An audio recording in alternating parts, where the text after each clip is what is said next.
Hello, and welcome to the RH First Quarter Fiscal 2026 Earnings Call. All lines have been placed on mute to prevent any background noise. After the speaker's remarks, there will be a question and answer session. If you would like to ask a question during this time, please press star, then the number 1 on your telephone keypad. I would now like to turn the conference over to Allison Malkin of ICR. Allison, please go ahead. Thank you. Good afternoon, everyone. Thank you for joining us for our first quarter fiscal 2026 earnings call. Joining me today are Gary Friedman, Chairman and Chief Executive Officer, and Jack Preston, Chief Financial Officer. Before we start, I'd like to remind you of our legal disclaimer that we will make certain statements today that are forward-looking within the meaning of the federal securities laws, including statements about our outlook of our business and other matters referenced in our press release issued today. These forward-looking statements involve a number of risks and uncertainties that could cause actual results to differ materially. Please refer to our SEC filings as well as our press release issued today for a more detailed description of the risk factors that may affect our results. Please also note that these forward-looking statements reflect our opinions only as of the date of this call, and we undertake no obligation to revise or publicly release the results of any revision to these forward-looking statements in light of new information or future events. Also, during this call, we may discuss non-GAAP financial measures, which adjust our GAAP results to eliminate the impact of certain items. You will find additional information regarding these non-GAAP financial measures and a reconciliation of these non-GAAP to GAAP measures in today's financial results press release. A live broadcast of this call is also available on the Investor Relations section of our website at ir.rh.com. And now I'd like to turn the call over to Gary. Thank you, Allison. Hello, everyone. Let me start with a reading of our letter to our people, partners, and shareholders. First quarter revenues of $800.3 million and adjusted EBITDA of 7.1% exceeded the high end of our expectations in the first quarter, despite back order and special order balances approximately $75 million higher than a year ago, primarily due to tariff-related resourcing. As a result of our better-than-expected first quarter results, we are raising our outlook for fiscal year 2026 and providing the following outlook for the second quarter. Fiscal year 2026 outlook: revenue growth of 4.5% to 8%, adjusted EBITDA margin of 14.2% to 16%, adjusted free cash flow of $300 to $400 million. The above outlook includes an approximate negative 270 basis point adjusted EBITDA margin impact from pre-opening and startup costs to support our international expansion.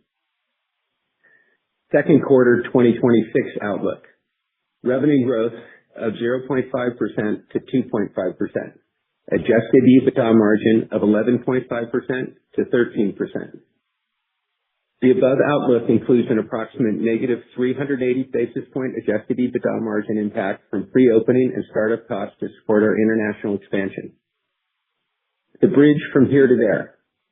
How, many may ask, in an economic environment like the one we are navigating through, do you get from your half one numbers to your half two numbers necessary to make the year?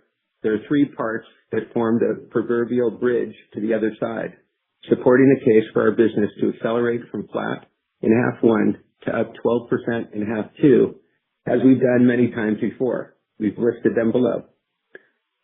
We plan a backlog reduction that's worth 4.5 percentage points in the second half, new store growth of 2.5 percentage points, and new concept growth of 5 points for RH Estates. Building the foundation for a global luxury brand. Similar to structures that stand the test of time, those rewarded with historical recognition and reverence, luxury brands are designed and built in the same fashion, on incredibly strong foundations. Both endeavors are considered hard and in many cases impossible. They always require more time and capital and are generally built by unrelenting and unrelatable individuals and teams. You've heard us talk over the years about climbing the luxury mountain, how it's not for the faint of heart. As the higher you climb, the air gets thin and the odds become slim. We believe the work we are about to unveil is akin to those difficult last steps and gasping for those vital breaths. We believe the openings of RH Paris, Milan, and London, arguably the three most immersive and inspiring brand experiences anywhere in the world, will form the foundation necessary to earn the respect and recognition of not only the European and UK customer, but a global one. They communicate a sense of permanence, a brand that has been dedicated to crafting their skills over decades. The last foundational piece, RH Estates. Mr. Gorbachev, tear down this wall. Ronald Reagan. We believe that there are those with taste and no scale, and those with scale and no taste. The global design market has spent the last half-century comfortable with that division. It is an industry defined by exclusion versus inclusion. For decades, the highest echelon of home design, the masterfully tailored upholstery of Dimitri & Co., the uncompromising bespoke casework of Joseph Jupe, the classical grandeur of Dennis and Lean, the meticulous reproductions of formations, the artisanal fixtures of Waterworks, and the iconic designs of Michael Taylor, who Architectural Digest named one of the greatest interior designers of all time, has been hidden, trapped behind the metaphorical Iron Curtain. This curtain is the closed-door, trade-only showroom network. Unless you hold a professional license or hire a gatekeeper, you are forbidden from seeing, experiencing, or purchasing the finest expressions of human craftsmanship. The public is left outside, while some of the very best design and quality remains hidden inside.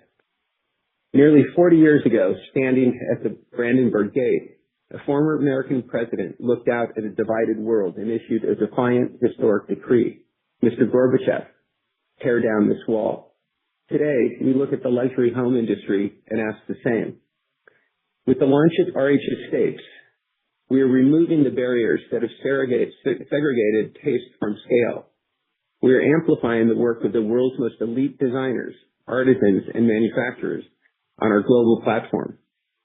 This is not a compromise of quality. It is a liberation of mastery. By uniting these legendary ateliers and elevating their work in architecturally significant spaces, we are providing access to some of the most beautifully designed, highest quality, classic, contemporary, and modern furniture in the world. Pieces that not only furnish a home, those that define it. But tearing down the walls means more than just opening the doors. It means eliminating the creative limitations that have historically forced designers to choose between our scale and the uncompromising specificity of trade-only showrooms. To empower the design community, we are introducing RH Bespoke Furniture and RH Couture Upholstery. With RH Bespoke, we are offering a level of customization never seen before at scale. Interior designers and architects can now specify dimensions for dressers, dining tables, sideboards, and cabinets to fit the exact proportions of their architectural canvas. Simultaneously, RH Couture Upholstery will redefine the boundaries by integrating custom sizing with COM, customer's own material, into the RH ecosystem. We are giving designers the creative freedom to specify custom sizes and fabrics for sofas, sectionals, chairs, ottomans, and beds. You source the fabric from anywhere in the world. We provide the atelier-level construction and craftsmanship. The scale of taste. Our critics will argue that true luxury cannot be scaled. They are wrong. They fail to understand the ability to scale taste creates higher quality and value for both the customer and the designer. It has the ability, as other innovations have, to create a larger market, enhance the way we live, and elevate humanity. By moving past the antiquated model where each piece is built in isolation, we are building these elite designs in highly disciplined batches. Scale gives us unprecedented leverage, allowing for vastly superior sourcing of raw materials, rigorous quality control, and significant manufacturing and transportation efficiencies. Make no mistake, we are not mechanizing art. The intricate hand carvings and finishes are still executed individually by the world's finest artisans. Because of this human touch, every single piece remains a one-of-a-kind masterpiece in its own right.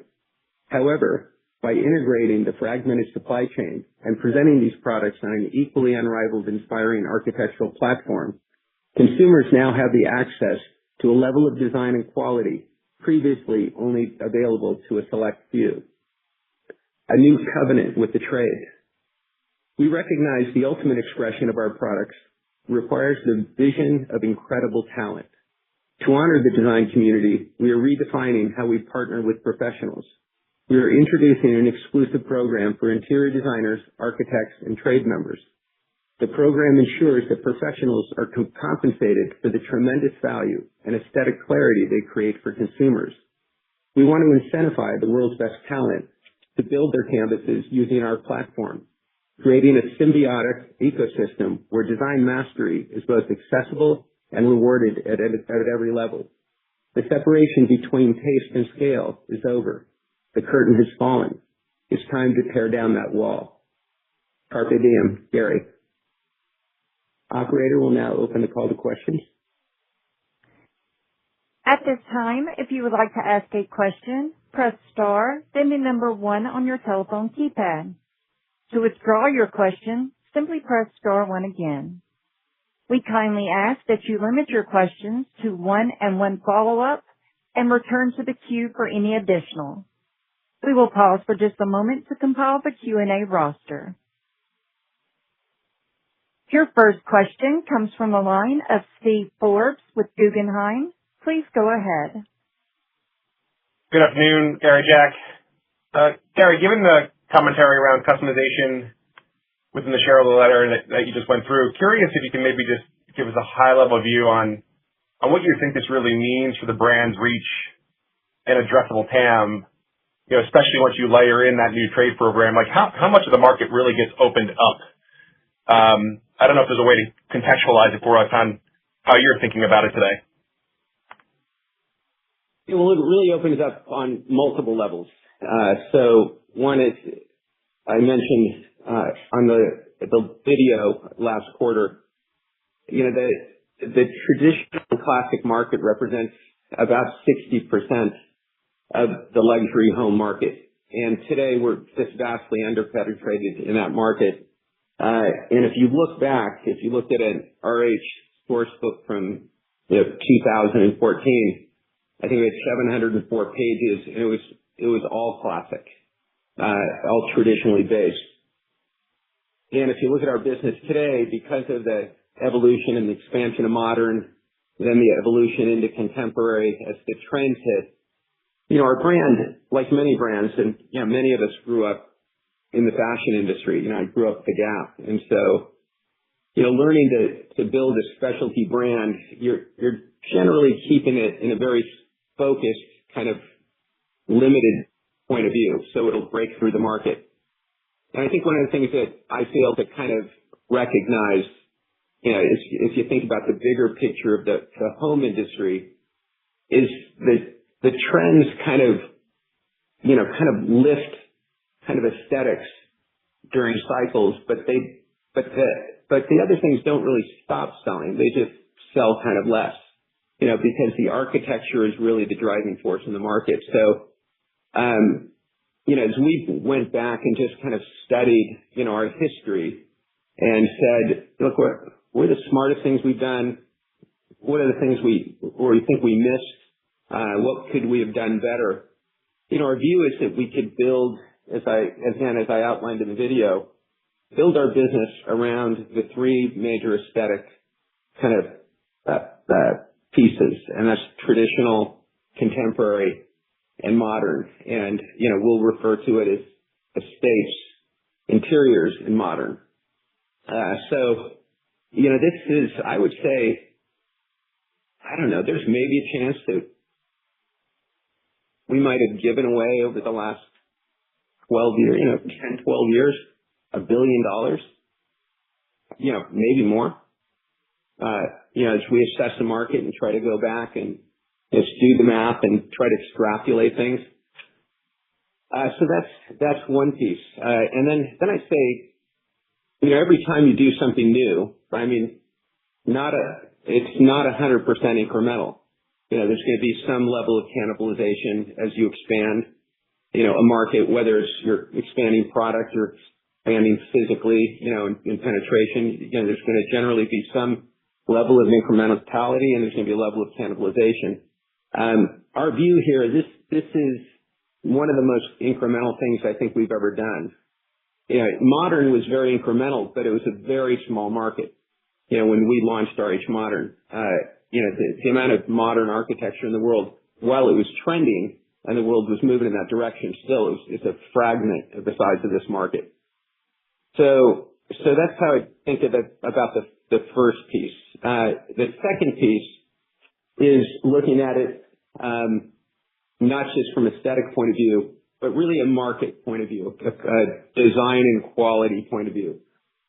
RH Estates is, from our view, the first step up to the top of the luxury mountain, if you use that metaphor.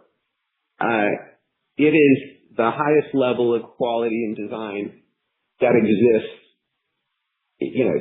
in the world, unless you're really buying rare antiques.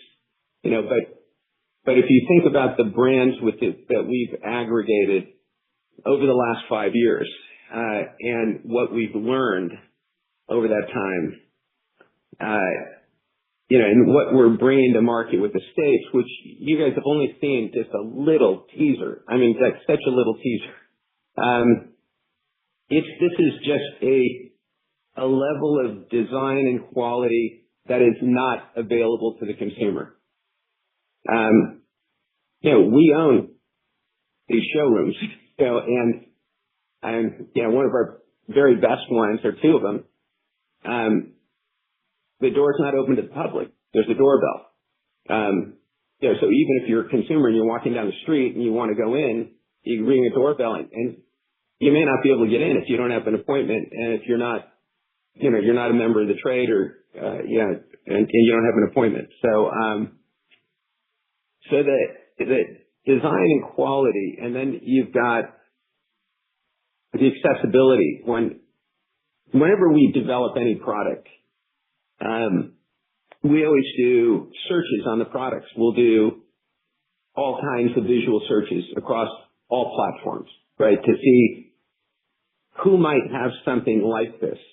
Because the world is looking at different things and seeing different things and understanding different trends and then trying to scale things. And I could tell you, we've never had such a low hit rate versus what we're bringing in the market. Now, you can take a negative view and go, well, maybe nobody wants that. That's why you're not seeing it. No, you're not seeing it because I don't believe anybody else can really sell it, because they don't have the platform and they don't have the brand and they don't have the ability to source it at a value equation that we can. I've been lucky on this one. I say lucky, not so lucky. I joke with the team. This is the first trend that I'm old enough that I was the customer of. When you think about the next thing that's coming, the age of eclecticism, the California look with Michael Taylor, there's a few different kind of names that David, and they all come through somewhat differently, but the foundational elements of these giant trends that come through. This is one of the biggest ones ever. This one was bigger and longer than modern or any trend we've addressed in my history of RH, right? But I was the customer. I joined RH as I was moving into my house in Belvedere, which is the first house I ever lived in my life. The only house I built in my life. My first wife was a luxury interior designer, and I was her client for a condominium in San Francisco. I had the round Michael Taylor dining table in that house. I had reproduction of the Coco Chanel sofa. I had a lot of these different kind of products that are trends. Now, I probably shouldn't say this, some of this stuff I got to be careful because all of my competitors are on these calls and they're, going to wait for me to slip up and let them here see something. But, I lived through this trend. And so, at my house in Belvedere, how many things do I have from Formations that I bought? You said 60. 6 or 7 items from Formations that I bought years ago. I have the Michael Taylor rectangle diamond table in my house. So, I bought 2 of them. I had the round one in the condo, the first job we did together, and the rectangle one. I know how much I paid for those 26, 27 years ago. And I know what they've been selling for recently, because we own those businesses. And the value equation, the quality we're going to bring to the market, and the value equation we're going to bring to the market has never been seen before. And I don't say that lightly. I'd usually never, go out on a limb like this, but never been seen before. And you try to do a visual search online, it is not out there unless you want to go on First Dibs and buy an antique, which is fine. We can't stop you from buying an antique. I had to read everybody what we have on the back of our catalog, right? Because if anybody tries to come after any of these goods, it's going to be a bad day. Because we own the intellectual property on the vast majority of what we're bringing to the market. I mean, we could, we have patent pendings on, what would we say, what % of this book? 80? Yeah. 65 to 80% of the book. We should go down and we should go back and just actually add it all up. So there's just so many things we're doing we've never done before. And the way we're addressing the market and, the way we're sourcing these goods. I mean, the people that are making these goods grew up making these goods. The manufacturers that are making these, they were part of that industry, making for the highest end showrooms before we met them and started to scale with them. And they're also excited to be able to make this quality then, because the market is so fragmented. But, so the design and quality, aspect of this is huge. And then the next piece you have is we're going to open the market up to, what do we call them? Super buyers of furniture. I mean, we have a very big trade business. We provide excellent service to the trade and to high-end interior designers and design firms. Our teams act as a back office. We'll do designs and renderings and presentations for them. We'll support them in any way we can in, many times in delivery and installation. But at the same time, there is an aspect of just recognition and compensation that, we haven't done. And the team jokes around, because every time I go to High Point, someone comes up to me and says, I love your brand. Oh my God. And, please, help us make money. Let us make money on your brand. And, we haven't offered and incentivized, the design trade. And I look back and I think,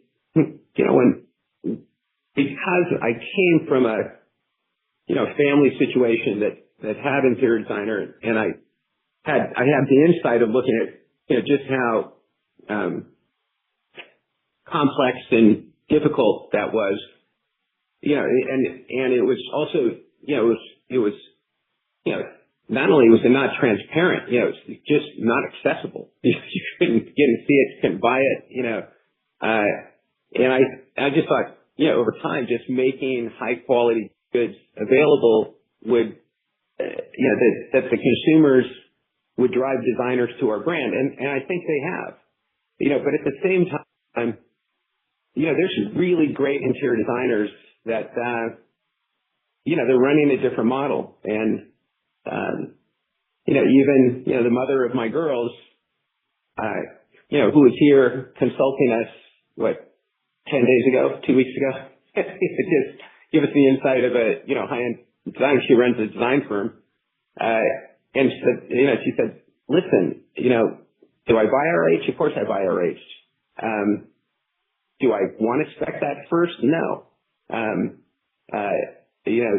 A lot of times, my clients will say, hey, look, okay, do your designs, in the primary living room, in the primary bedroom, in the primary dining room, but like do RH for the family room and the media room and all the rest of the bedrooms.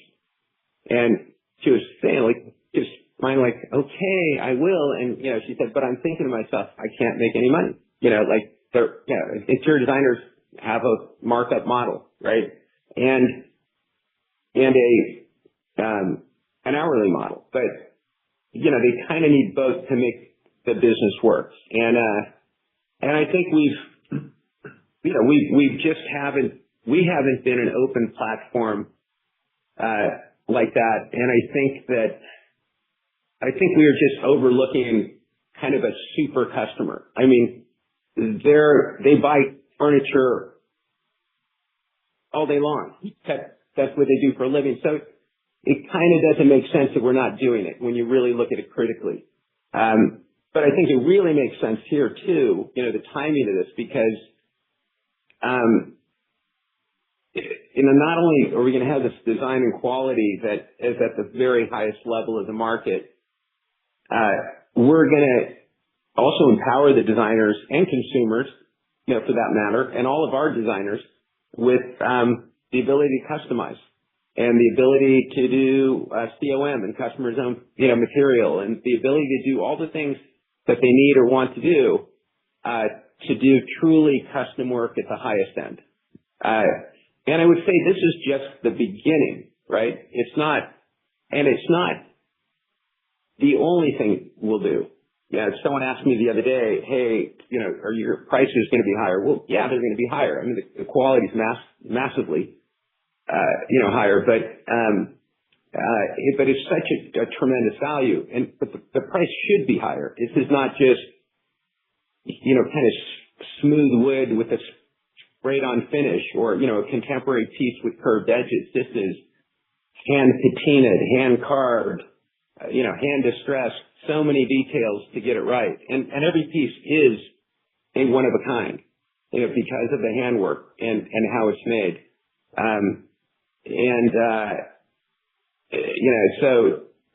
But someone said, oh, well, how do you know you're not going to make a mistake like contemporary? Well, contemporary didn't have the handwork, didn't have that level of detail, didn't have those things.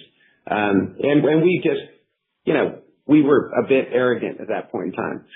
So, but because, we're out here with a unique product also, I think that we're offering such an incredible value, but I think that there's also an opportunity because of how long we've been thinking about this, working on it. I mean, I think it's the most intelligent, deep thinking launch of a brand we've done. We really started investing in this in 2000, so here we are, in 2026. We acquired Dimitri and Joseph Jupe in 2000. 2020. 2020, not 2000. Yeah, thank you. Yeah. 2020. Yeah, thank you. Not that long ago. But, it's been a long-term investment. So this, on so many levels, think about the opening of the high-end design market on this. And, there's nothing that we're doing to value engineer the product. I mean, we are making the identical quality. The diamond table is made with the identical molds of Michael Taylor. The tops and everything are the same quality.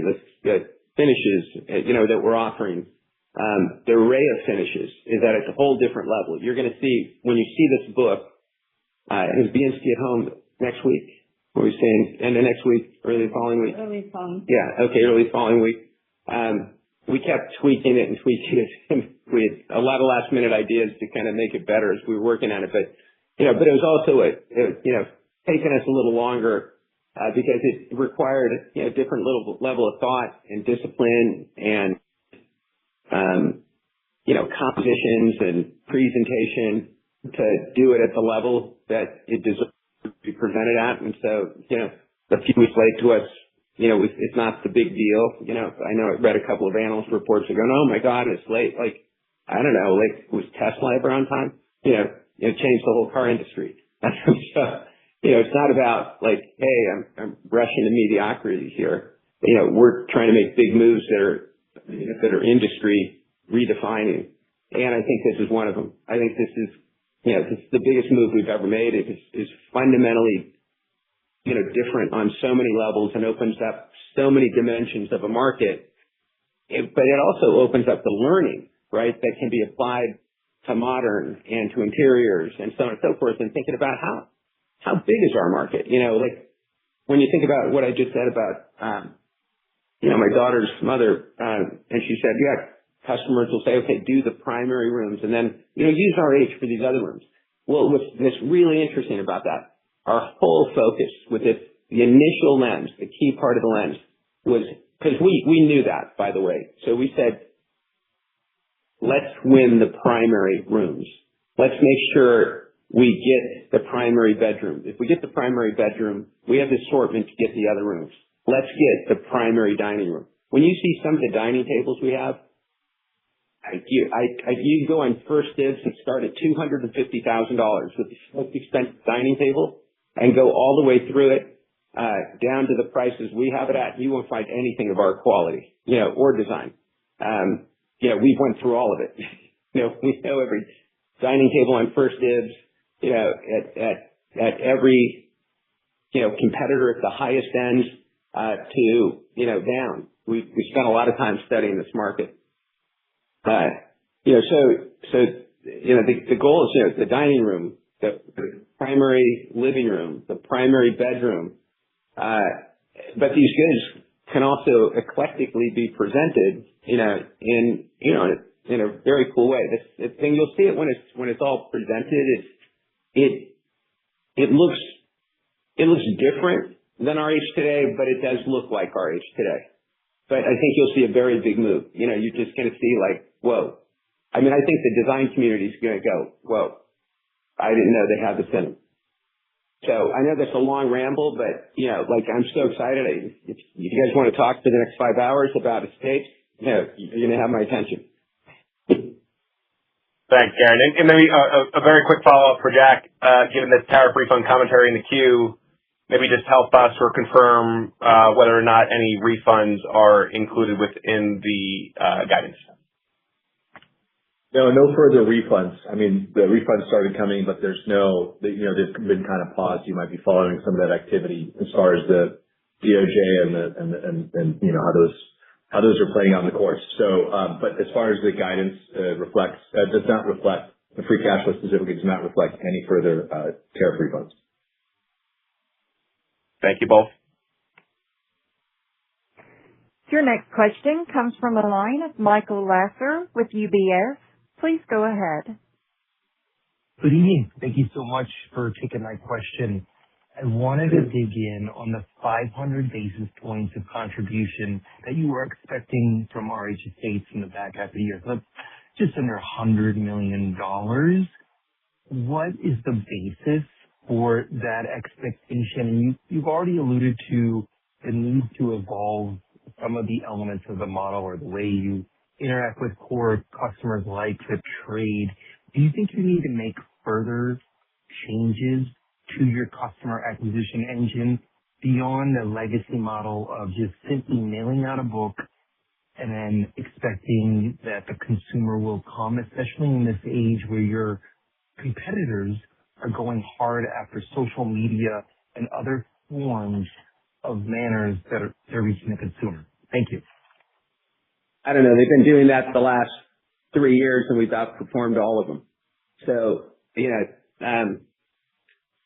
I think, when you say, we're mailing a book and expecting people to come, we've built the greatest physical platform on the planet Earth for our kind of products, right? So don't overlook the physical platform, and Michael, if you look at that video I did last quarter, I outlined that, furniture is the least digitized business. It's 80% done in stores. It's 20% done online.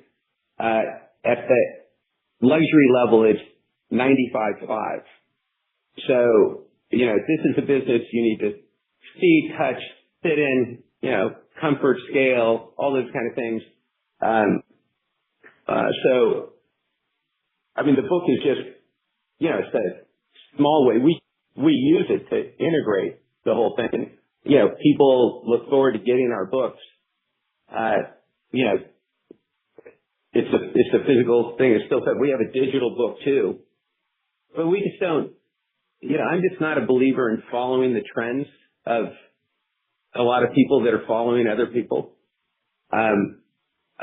We just think it's massively unauthentic to pay some stranger to, some influencer to go talk about our goods, and they don't know nothing about us. They know nothing about the product. They're not an expert in the field. And, I think that's a lot of noise.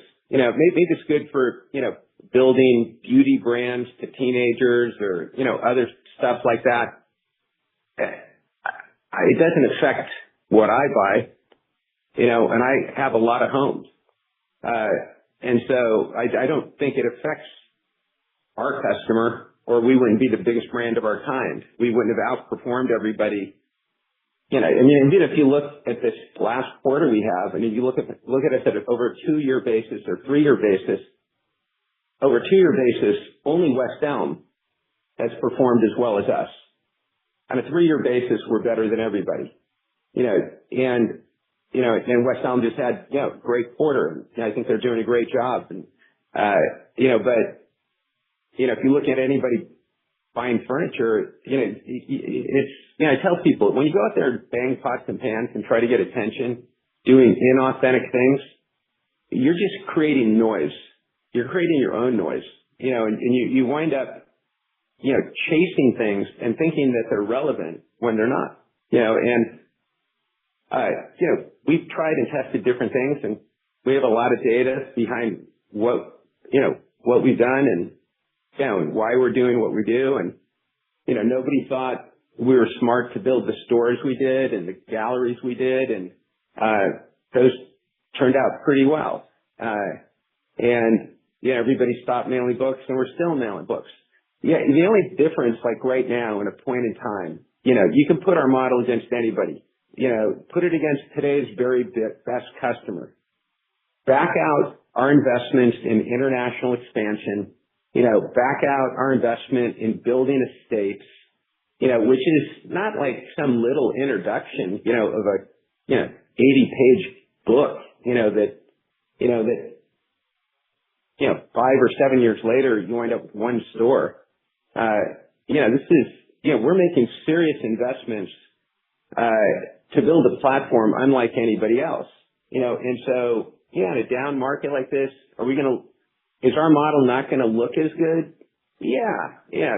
Okay. But you're looking at people that aren't even investing. They're not building anything. They're trying to be great cost controllers. So just wait till the other side of the cycle for us. And, and I think we're going to have a cash generation machine that this industry's never seen. Understood. My follow-up question is about the margin profile of RH Estates. Is it sufficiently higher than the legacy business in order to fund the investments that you're doing, provide the incentives to the trade community, as well as anything else you might have on the horizon, and still drive the margin expansion that you've embedded in the back half, or do you see other building blocks to arrive at the margin expansion that you're expecting? Thank you very much. Estates has got its margin profile best based on the quality and exclusivity and desirability of those goods, right? If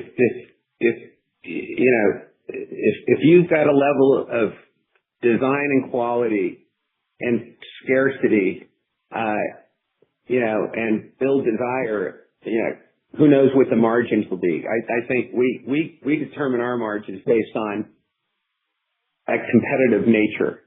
And, if there's others selling something in the market, okay, is there a quality differentiation? How big is it? How different is the design? So on and so forth. What access do they have to the market? do they have a big enough platform to matter? All kinds of things. We're not really doing margin building to pay for something like, incentive for the trade. The incentive for the trade is a simple model.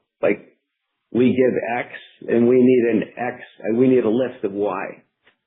And it's so minor, on a model like ours because we have such leverage and flow through. You have to think about our model, even think about estates on our whole business has a different model than everything else just because kind of the price points of our product, right, versus most people selling furniture. So we have significantly more leverage, just handling goods, shipping goods, delivering goods, so on and so forth. And we have tremendous leverage in our interior design business because, we're selling, high average orders, and yes, there's an investment to do that work, but we have such leverage on incremental sales.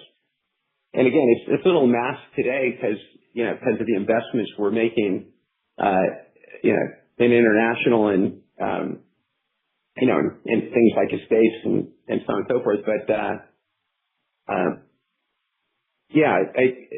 we've got plenty of margin to cover what we're doing.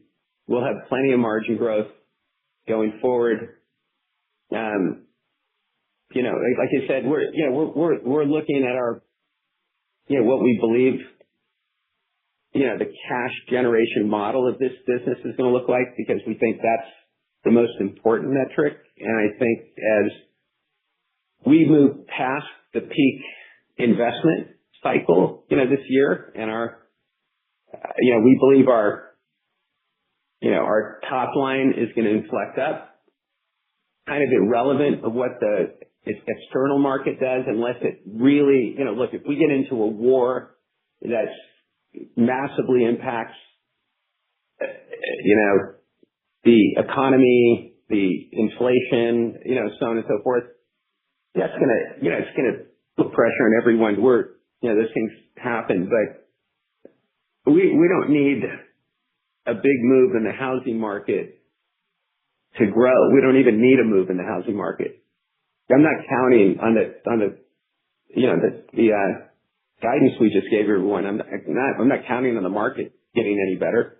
The market could get worse, and I'd be surprised if we don't beat those numbers. So, a 5% incremental move on estates is really conservative. Thank you very much and good luck. Thank you. Your next question comes from the line of Simeon Gutman with Morgan Stanley. Please go ahead. Hi, Gary. Hey, Jack. I want to follow up on two items. First, estates and top-line trajectory, and then my follow-up will be on the balance sheet.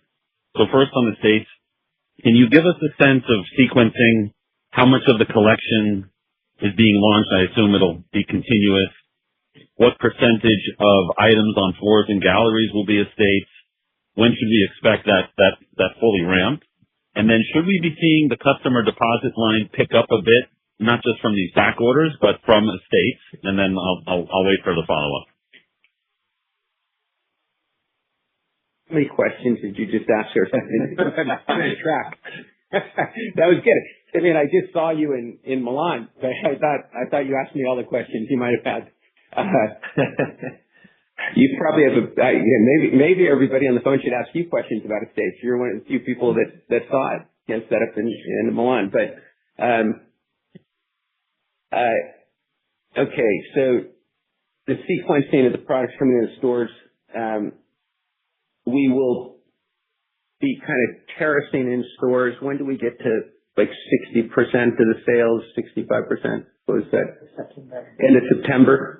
So end of September will be in the galleries that represent, roughly 60 to 65% of business, roughly 2/3 of the business. And then what's the next wave that hits?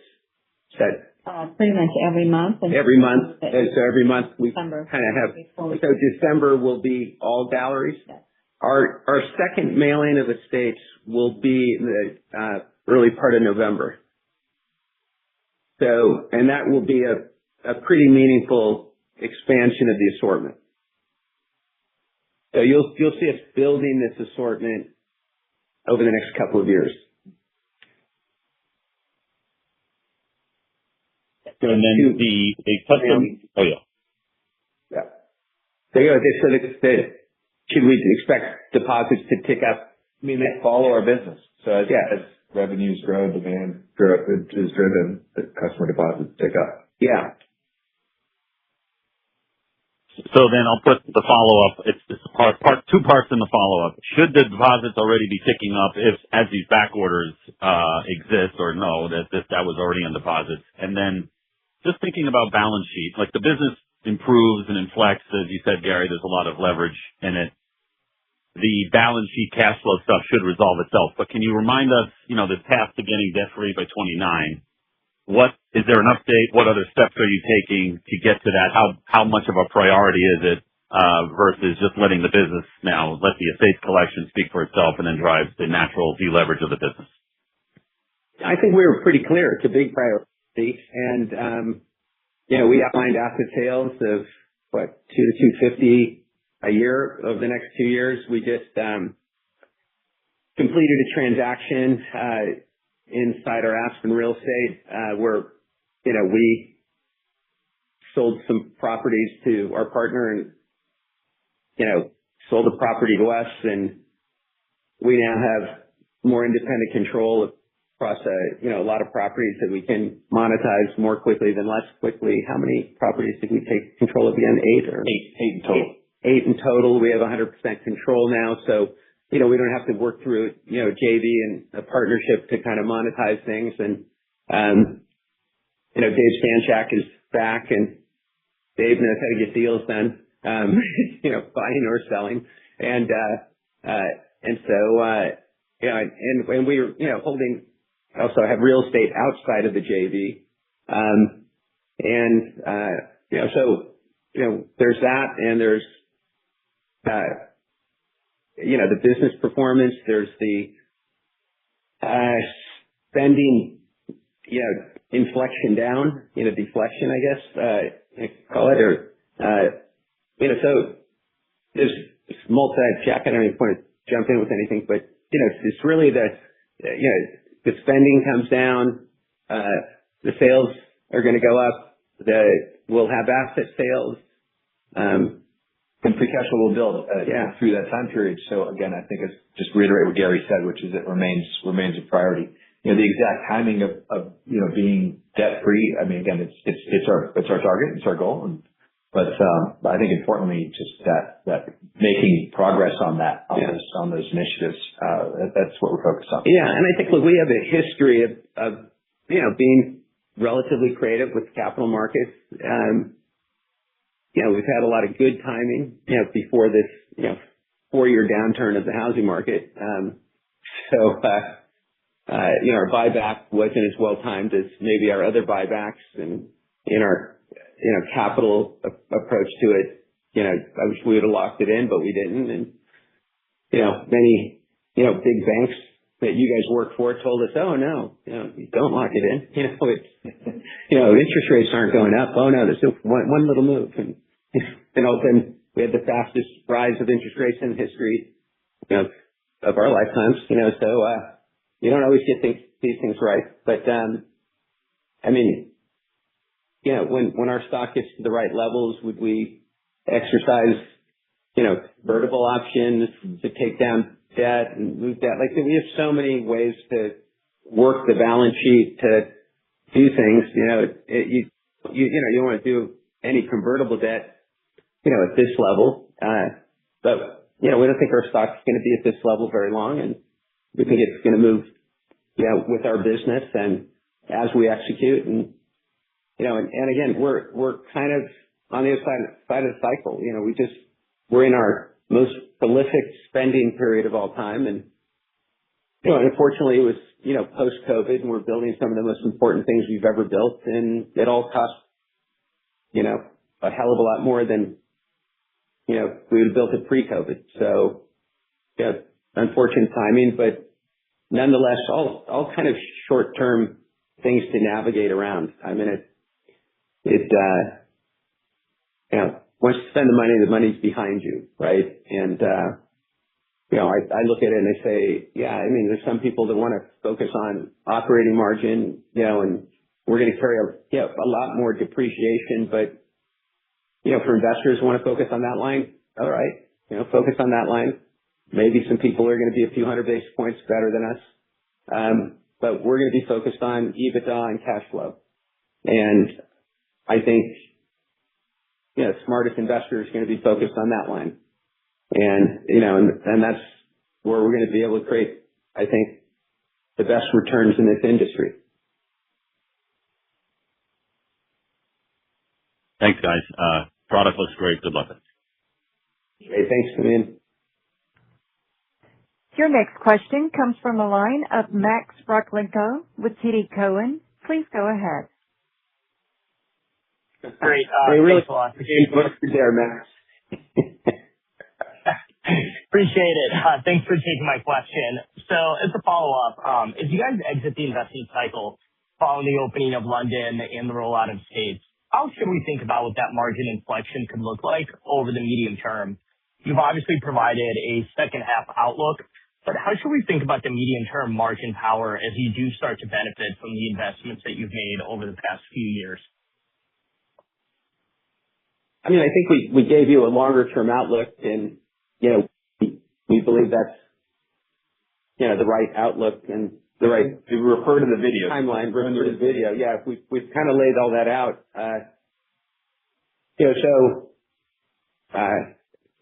That we believe there's, believe there's meaningful margin expansion as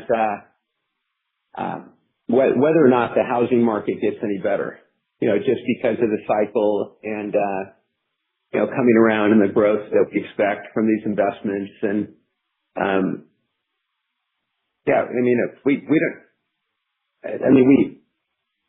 Europe is, and, the UK is an even worse shape than the US, right? And, it's even getting hit more than the US from the war and stuff like that. But, you're talking about, we didn't exactly open at the most optimal time, and from a housing point of view and, from an economic point of view. But the good news is I've never seen an economy that stayed down forever. Now, I used to say I never saw, housing market that stayed down longer than 18 months in my career. But, now we're going into, we'll definitely probably, I don't think it's going to recover this year. So we'll see 48 months. Will it go into a fifth year? It may. It all depends on inflation, and interest rates. So, I think we're going to see a lot of leverage in this model when, either way. I mean, we're just really excited. It's one thing to talk about and conceptualize the states and, work on it and work on it and work on it and tweak it and tweak it. And then when you see it all come together and, you go through this accelerated learning at the end of a development, of a new business like this. And, it's just, I don't think any of us have ever worked harder, and because we're doing, some of the most important galleries and opening the most important markets in the world and, doing some of our best work from a platform and physical point of view. And we're doing our, best work from a product point of view and presentation point of view. And so, but I don't think there's ever been a higher level of excitement here for, we have a lot of people here that have been a long time, 10 to 20 years. And man, I think everybody sees it very clearly, just how unique, the product is, just how unique the positioning of the brand is. And so, we're excited to, see our efforts and work, pay off and monetize, for our shareholders. And we're all shareholders here, right? Everybody's got skin in the game and everybody's got upside, in this effort. So, Yeah. Got it. That's helpful. And then, Gary, as you guys scale and begin to open galleries in the U.S. with the new prototype, how do you think about the unit economics there? Do you think that you can generate similar revenues as the boxes that you've opened, over the past decade?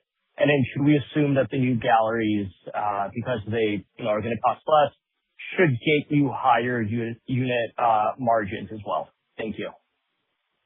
We do. Yeah. We'll have I think we're going to have a great return on investment. We laid out for you guys in the video, the compound and the logic behind the compound, right? It's kind of, disaggregating, but multi-level, 3-level gallery and saying, what can you take out? What don't you need? You don't need in a compound, you don't need elevators. You don't need a grand staircase. You don't need exit stairwells. I don't think a lot of people know in all these big buildings, there's 2 exit stairwells that are all concrete, going up. There's a giant grand staircase. There's generally 2 elevators. There's, all kinds of levels. There's, when you're building there's a restaurant on a rooftop, that takes extra steel and bigger foundations to carry the load and takes, complex mechanical systems to operate a building like that. And, we spent several years here dissecting that. And we started seeing post-COVID, the cost, became meaningfully more, 2 to 2.5 times, 2.5 times more in some cases. And so, we broke it down and said, hey, how can we have an experience that's no less inspiring, and beautiful? And we came up with a compound, and I think it's going to be, I think people are going to think it's the newest great physical experience out there. And it doesn't, in some ways, it's going to look to people like we maybe spent more money, right? Because they've never seen anything like it. It's going to look like beautiful gardens you're walking through, and, but all that area doesn't need to be air conditioned. You've got minimal lighting, garden lighting and stuff like that. We're aggregating all the bathrooms and toilets in one place. We're building a lot of these buildings, they have electric and a small pipe with sprinkler heads. And, it's like, imagine building a house without bedrooms and, without bathrooms and kitchens and all the things that are really expensive, and you just aggregate everything in, the center where the restaurant is. I think these things are really smart, and I think it would be really exciting. So we're excited to, unveil them. And then I think our, secondary market galleries, I think, we expect everything to be as productive, if not more productive. And I would think all the new things we're going to open are going to be more productive because we've got a bigger assortment and we've got estates, and we have, if you think about, how we've grown, we've grown through, product expansion primarily in the early years because we had no capital, and then platform expansion, when we, presented those goods, at a physical level, and we, the kind of list that we've talked about historically. So yeah, I think all of that we're so excited about. Like, when we can talk about going post-peak, from a spending point of view, the things that we're going under construction on, we still have a couple of, leftover ones that are, some cleanup that are a little bit more than we wanted to spend, just, when we couldn't redesign them. But, I think the whole model is going to look different. The return on invested capital is going to, get back, I think, to the levels we were at in our peak. And I think we hit like 75%, return on invested capital. Yeah. And I think we'll, be at that kind of level. And so, yeah, the good news is we're just so much smarter and have so much more experience, and that'll all be reflected in the outcome and the economics. And, but, we got a little stuck. We're building in some expensive places and expensive cities that, it's not like we could unwind those things and go, oh, whoops, let's not build in the most expensive cities in the world, with some of the most complex projects at exactly the most expensive time. But the good news is what doesn't kill you makes you stronger, right? So we're still here. That's great. Appreciate all the color and certainly look forward to London. Great. Look forward to seeing you, Max. Your next question comes from the line of Brian Nagel with Oppenheimer. Please go ahead. Hi, good evening. I appreciate you taking my question. I'll keep it short. I guess the question I want to ask is just on the guidance and you've already discussed this a bit, but the ramp in sales growth is expected the second half of this year. Now, you talked a lot about estates. I guess the way I want to frame the question is you look at the business today, the piece of business today. How much of a ramp do you have to have in that existing business in order to achieve, with the components you talked about, these new pieces, to achieve that guidance for the second half of the year? Well, if you really look at the build of the back orders and special orders, right? Our business is better than kind of reflected in the revenue, right? Like we've got pretty big balances. So, those balances are being created now, but we're not shipping those revenues, or we're not shipping that demand yet because of, we still have transitional things and impacts from, major resourcing. And, a lot of our people in all categories the people are still catching up and, we'll just see that. You have to kind of look at it and say, okay, what does that look like? Where are we really? What is it building to? And you have to think about that flop that's kind of coming across. And, a lot of that, when you think about that, Brian, there's a pretty big number that we don't have to drive demand to hit it. We've already driven that demand, right?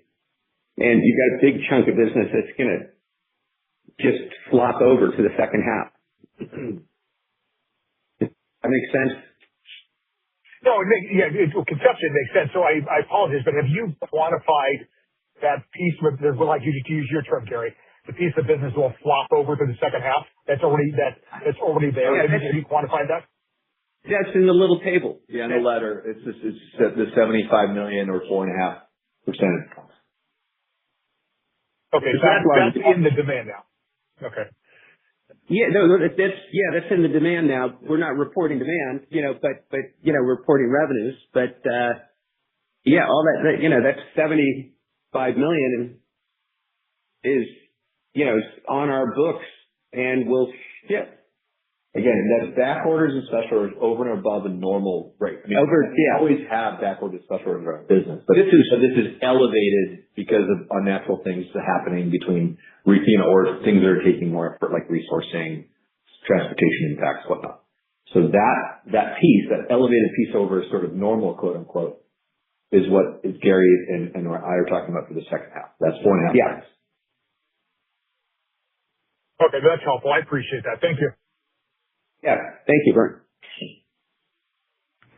Your next question comes from the line of Zach Fadem with Wells Fargo. Please go ahead.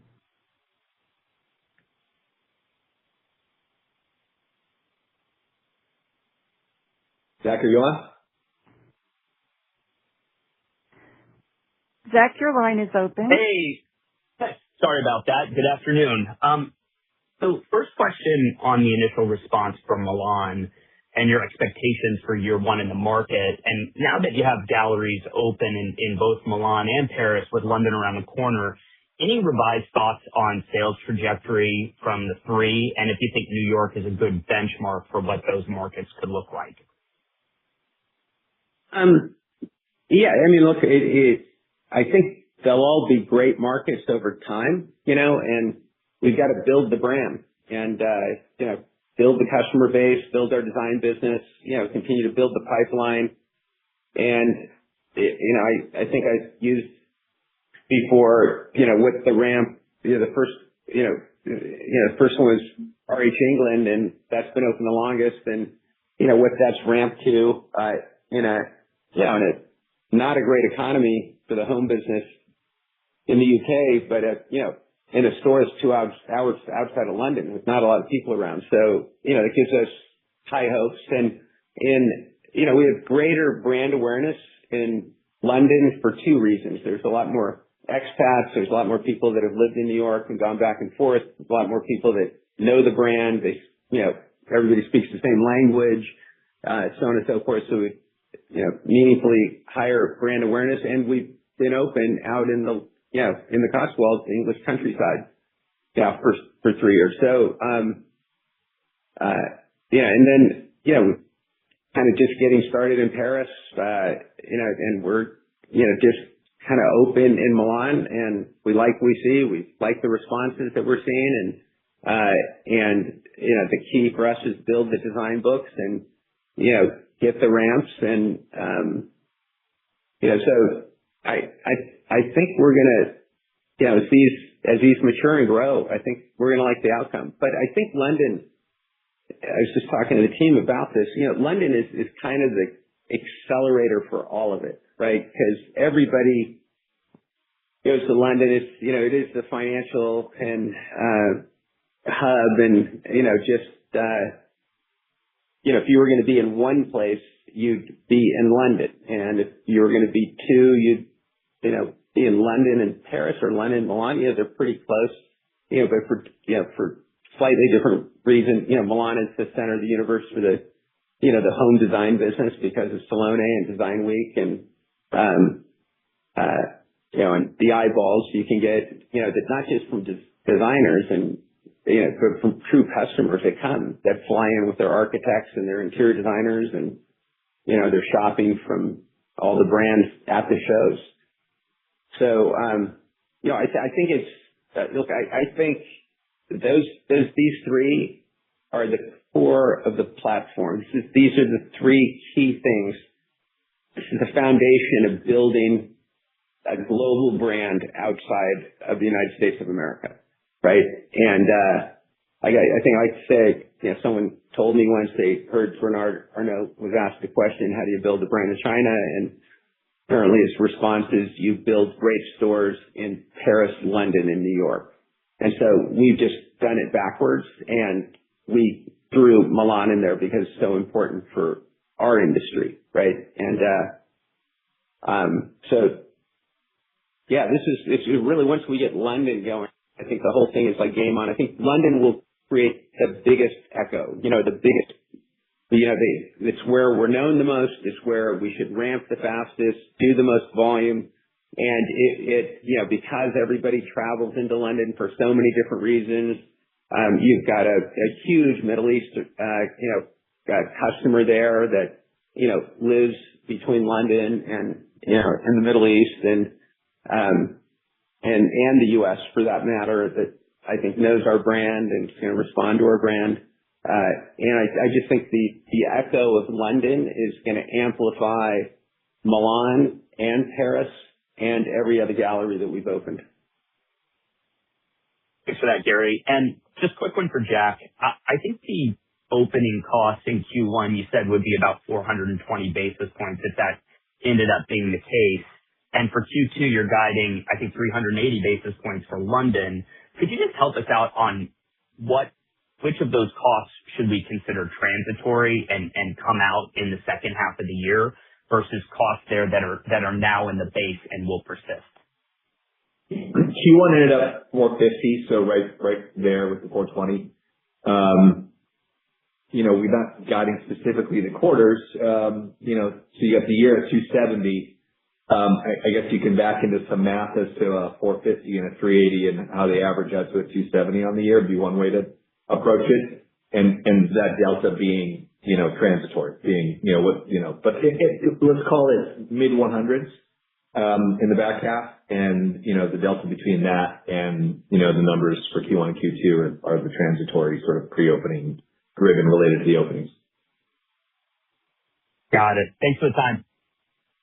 Got it. Your next question comes from the line of Jonathan Matuszewski with Jefferies. Please go ahead. Oh, great. Good evening. Thanks for squeezing me in. Just one question here.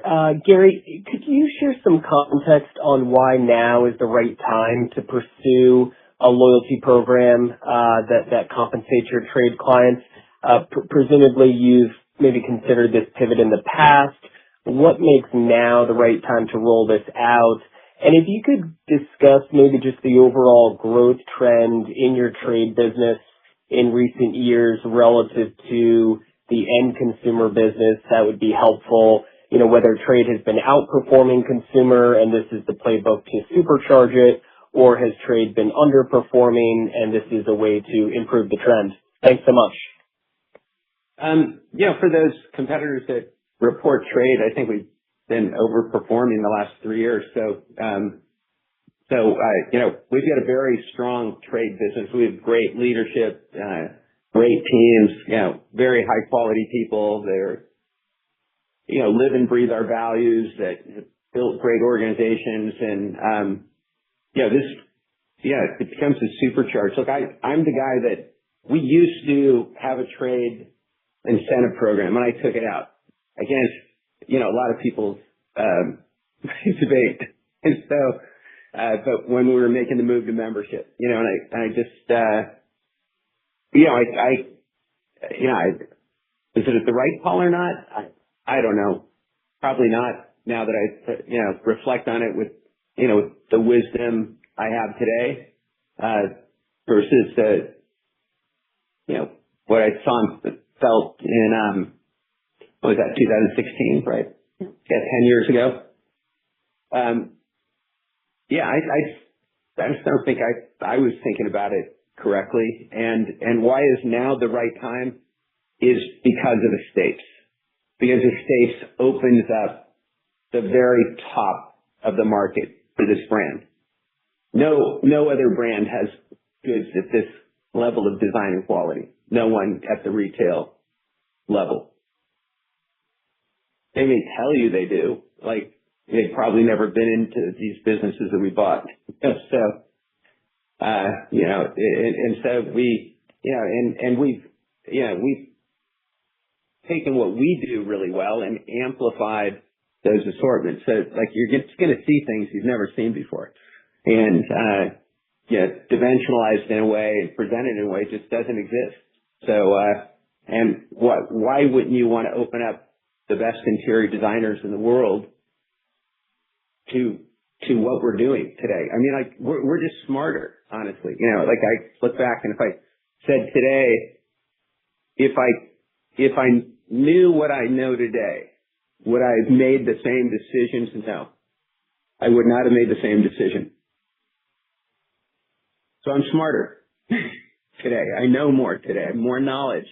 And it's funny because I was married to an interior designer, Kendall and I were together for 11 years. And so, I knew her business pretty well. It helped me conceptualize what to do at our age, quite frankly. That helped me see the opportunity. But I don't think I really understood the market and correctly.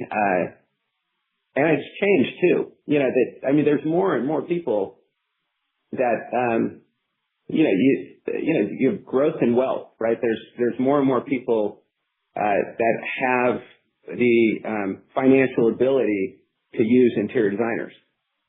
Yeah, there's more use. People are more exposed to design and quality. More people are, there's better houses and better design everywhere. So anyway, but we're happy to be advocates and partners and open up our platform and and support them in a greater way. And I think, look, it's a big part of our business today. Our trade business is a big part of our business. So it's not a little part, but we think it could be meaningfully bigger. And when people say, "Oh, you're going to incentivize them," the list that we have to get is very small on incremental business.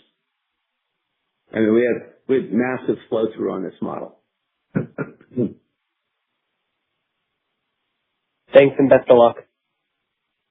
Thank you. That concludes our question and answer session. I will now turn the call back to Gary Friedman for closing remarks. Great. Thank you everyone for your time and your questions and, for the conversation today. And, I just want to say to, our team, teams across the country, across the world, across our campus here, I think everybody knows what we're working on. Everybody knows what we're aspiring to do. I think this is one of the most important times in the history of our age. And, I couldn't be more proud of the work everyone's doing, and the organization that's been built here, based on our values and beliefs. And, our work is going to a new level. I think our performance is going to go into a new level. And, it's all because of the team members, who have built this thing over the last 25 years that I've been here. So I just want to thank everyone. Everybody's effort, is important and contributes to this cause. And I think we're going to feel very proud here, very soon, even prouder than we've ever felt. So, I can't wait to share it with you. Thank you. Ladies and gentlemen, this concludes today's call. Thank you all for joining. You may now disconnect.